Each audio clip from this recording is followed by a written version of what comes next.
अस्सलाम वालेकुम नाज़रीन, उम्मीद करता हूँ कि आप लोग जहाँ जहाँ पर होंगे खैर आफियत से होंगे।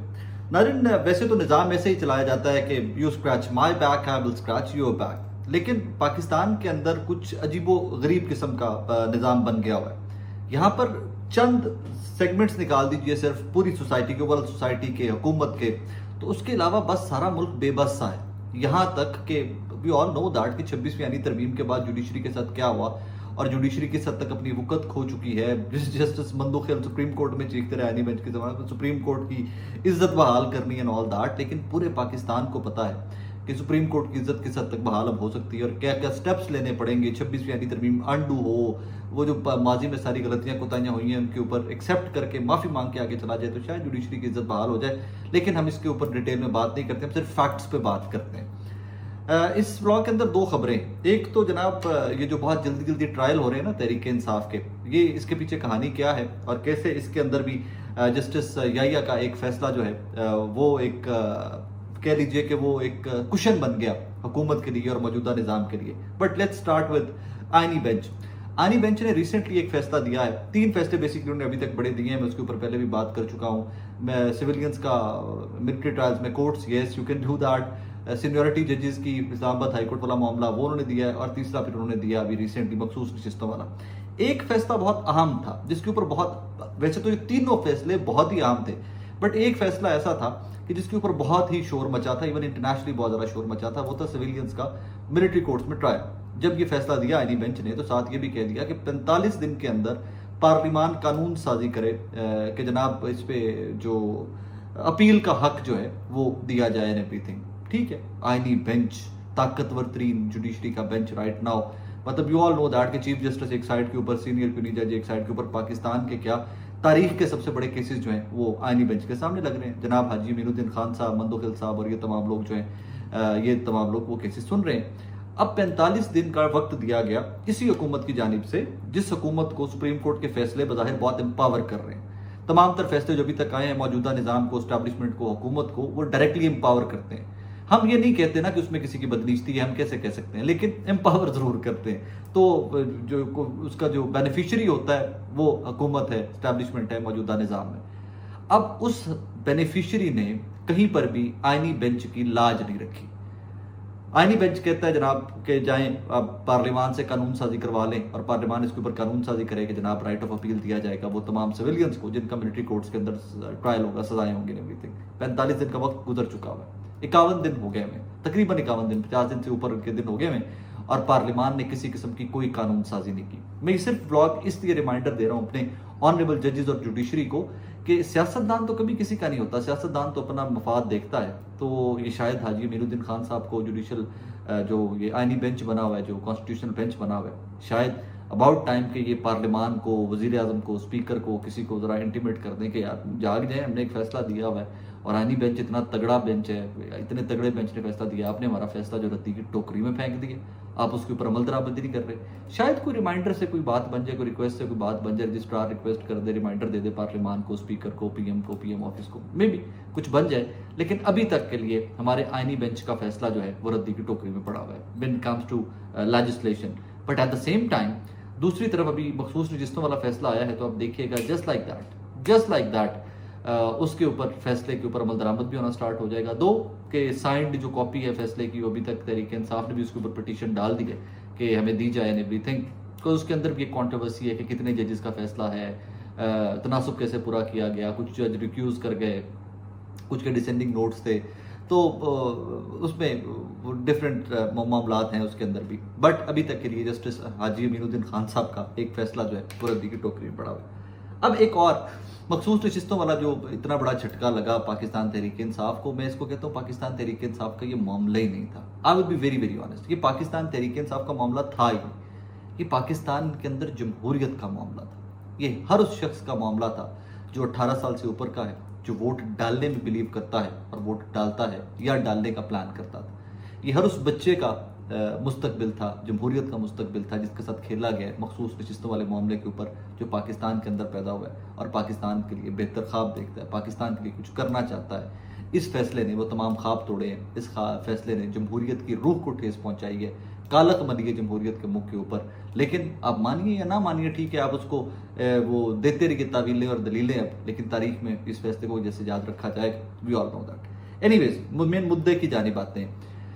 आपको याद होगा कि 9 मई के बहुत सारे जो एक्यूज्ड थे पाकिस्तान तहरीक इंसाफ के, उनके लाहौर हाईकोर्ट से जमानतें हुई थी। बड़ा शोर मचा था उन जमानतों के ऊपर। वैसे तो खदीजा शाह साहिबा की बलोचिस्तान से भी जमानत हुई थी, लेकिन जो लाहौर से जमानतें हुई थी, सनम जावेद खान साहिबा थी, बहुत सारे लोग थे, और बड़ा शोर मचा था उसके ऊपर कि ये कैसे पॉसिबल है कि लाहौर हाईकोर्ट से जमानतें होंगी। लाहौर हाईकोर्ट में जो जजेस बैठे हुए हैं, वो उनको बेहतर लगा यही कि इनका जमानत हक बनता है, उन्हें जमानतें दे दी, जमानतों पर रिहा हो गए ये तमाम लोग। उसके बाद सुप्रीम कोर्ट ऑफ पाकिस्तान में वहां से अपील की गई पंजाब की जानिब से कि जनाब ये जो प्रोसिक्यूशन की जानिब से देख लीजिए कि बनती नहीं थी इनकी जमानतें नहीं थी, तो इनके ऊपर भी कुछ ना कुछ आप सुप्रीम कोर्ट जो है वो इसके ऊपर जरा नजरसानी कर लें। सुप्रीम कोर्ट ने एक स्मार्ट मूव में, मैं उसको कहता हूं कि टैक्टिकल मूव था, मैं उसको कहता हूं स्मार्ट मूव था, with in the constitutional framework move था, लेकिन वो गवर्नमेंट को कुशन और गवर्नमेंट को वो एज बहुत बड़ा देके चला गया। जैसे जगह साहब ने कहा कि यार तुम ये सजाएं वो क्यों अनडू करवाते हो जमानतें इनकी, और क्यों इनको वापस जेल में ले जाते हो, तुम जाओ जरा बात करके आओ कि अगर हम ट्रायल ही जल्दी खत्म कर दें तो फिर कैसे। पहले तो जो हुकूमत पंजाब की जानिब से वहां पर आए होंगे, प्रोसिक्यूशन की जानिब से उन्होंने शोर शुरू मचाया कि नहीं नहीं नहीं नहीं नहीं नहीं, लेकिन इवेंचुअली दे सेड कि ठीक है जी आप कर दें, 4 महीने के अंदर ट्रायल कोर्ट्स को ऑर्डर कर दें कि 4 महीने के अंदर अंदर आपने ये ट्रायल जो है समाते जो है ये केस निपटाने हैं 4 महीने के अंदर अंदर। उसकी सबसे बड़ी दलील मिलती है आपको ये फैसलाबाद की जो ट्रायल कोर्ट है वहां से, लोअर कोर्ट जो है वहां पे रात के 12:30 बजे तक रिसेंटली समात होती रही है 9 मई के केसेस की, जिसके ऊपर फवाद चौधरी साहब, जिसके ऊपर फैसल चौधरी साहब, जिसके ऊपर आलिया हमजा साहब, काफी सारे लोगों ने उसकी तरफ निशानदेही की है कि हो गया एडवांस के 12:30 बजे तक रात के समात चली है। So what is going to happen, बहुत जल्दी चंद हफ्तों का टाइम रह गया, 2-3 हफ्तों का टाइम रह गया। वो जो सुप्रीम कोर्ट की जानिब से लोअर जुडिशरी को, लोअर कोर्ट्स को ऑर्डर किया गया था कि आप 4 महीने के अंदर ये केसेस मुकम्मल करें, कंक्लूड करें, और वो कंक्लूड होने का टाइम आ गया हुआ है। अब ये जो कंक्लूड करने का टाइम आ रहा है ना, जहां पर ये एक जरब पड़ी पाकिस्तान तहरीक इंसाफ और जमहूरियत को मखसूस नशिस्तों वाली, वहां पर ये सबसे बड़ी जरब पड़ने वाली है। इसके कॉन्सिक्वेंसेज या इसका जो पिक्चर है शायद मैं आप लोगों को एक्चुअल दिखा ना सकूं। इसमें बहुत बड़े बड़े नाम आ रहे हैं पाकिस्तान तहरीक इंसाफ के, जिनके ऊपर 9 मई के केसेस हैं, जो एक्यूज हैं, almost everybody is accused. Pakistan Tehreek Insaf की तो ये बैरिस्टर गौर वगैरह को निकालकर सब के सब 9 मई के अंदर एक्यूज्ड हैं। इनको सजाएं नहीं है, इनको किसी बंदे को कोई बरीयत, किसी बंदे के खिलाफ सबूत नहीं मिले, शवाहिद नहीं मिले वाली कहानी नहीं है। शवाहिद मिले या नहीं मिले वो बात की गल, सजावा ना सारा होनी है, और सजाएं इनको लंबी चौड़ी होनी है, 5-5, 10-10 साल की सजाएं होनी है। इनमें बहुत बड़े बड़े नाम है पाकिस्तान तहरीक इंसाफ के।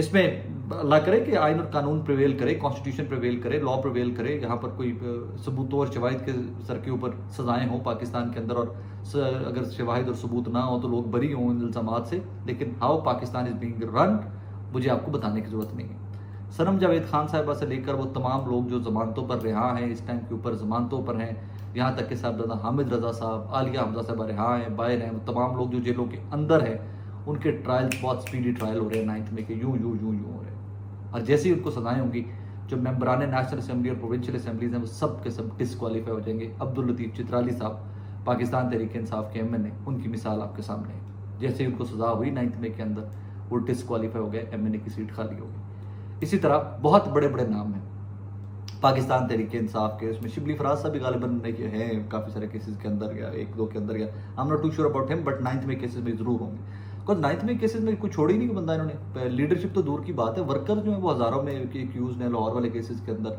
पूरे पाकिस्तान के अगर केसेस उठाए जाए तो वो नंबर डजन्स या हंड्रेड्स में नहीं बनेगा, आई थिंक वो थाउजेंड्स में नंबर बनेगा। और 9 मई के केसेस को कंक्लूड करने का पंजाब में टाइम आ गया हुआ है। लोअर कोर्ट्स उसको कंक्लूड करने जा रही हैं और टका टक करने जा रही हैं। अब जैसे ही वो सजाएं होंगी तो उसके बाद की पिक्चर मुझे आपको बताने की जरूरत नहीं है। कितने लोग भागेंगे पाकिस्तान से, कौन ये हजारों की तादाद में लोग भाग जाएंगे पाकिस्तान से।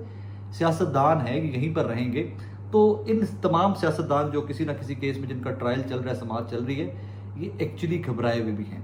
मैं आपको स्ट्रेट अप बता रहा हूँ, और उनका घबराना बनता भी। कोई भी सियासतदान सियासत में, अगर कल को आप सियासत का आगाज कर दें तो आप ये आगाज नहीं करेंगे मैं जेल में जाना है सीधा, तो मैं इसलिए सियासत का आगाज कर रहा हूँ। आप बड़ी नेकनीयती से सियासत करेंगे तो अवाम, मुल्क, कौम, रियासत, कॉन्स्टिट्यूशन, लॉ, तालीम, सेहत, इन तमाम चीज़ों की बेहतरी के लिए सियासत कर रहे होते हैं। और बहुत सारे सियासतदान हैं जो इस चीज़ के राह के ऊपर थे, इस डगर पर थे, बट 9th में के केसेस जो हैं उनके अंदर उनको सजाएं होने जा रही हैं। और कुछ से तो मेरी बात भी हुई है। Even somebody said to me, कहा यार Khan is in the jail, problem नहीं है, हम जेल में जाएंगे, जेल बाइज्जत तरीके से काटेंगे, दलेरी से काटेंगे, लेकिन यार तू खुद से बता, डू यू थिंक कि जब भी मैंने जिस हिसाब से मेरी बात, जिस हिसाब से मेरी बात हुई, सेड टू मी, यार साकिब तू बता, मतलब डू यू थिंक कि जब मैंने पॉलिटिक्स स्टार्ट की होगी तो मैं जिस किस्म के एकेडमिक बैकग्राउंड से, जिस किस्म के मैं आया था, तो मैं जेलों में जाने के लिए आया था इसके अंदर, पॉलिटिक्स के अंदर। मैंने कोई जुर्म किया हो तो मैं जेल में जाता भी अच्छा लगता हूँ, मैंने जुर्म भी कोई किया, जेलों में काटेंगे टाइम, पता नहीं कितना कितना टाइम काटना पड़ेगा। अब इस जो कह लिया ना, ये जो रगड़ा आ रहा है, जो एक नई कारी ज़र्ब आ रही है, इस कारी ज़र्ब का दूसरा एस्पेक्ट देखिए। जब ऑपोजिशन ही नहीं छोड़ेंगे आप मुल्क के अंदर, कहते ना पंजाबी ने सुहागा फेर छड़ना, तुसा जो सुहागा फेर छड़ना है, तो फिर बड़ी गल मोहम्मद मालिक साहब वाली है कि इस सेटअप जो है इसी को एक्सटेंशन देने के लिए, और 2/3 मेजोरिटी तो है उनके पास, मौजूदा हुकूमत के पास, मौजूदा stakeholder establishment everyone they have 2/3 majority, तो बहुत ईजी हो जाएगी चीज़ें इनके लिए।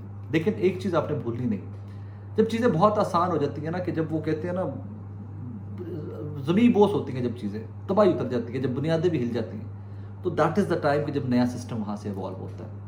और ये जब्र के साथ पाकिस्तान के अंदर डेमोक्रेसी को, अवाम को, आपको, मुझे उस दीवार के साथ लगाया जा रहा है कि जहाँ से मुझे लगता है, मेरी गट फीलिंग है, मुझे फील आती है कि जनाब यहाँ से पाकिस्तान का नया सिस्टम उठे। बिकॉज हर हद क्रॉस होती जा रही है ना पाकिस्तान के अंदर।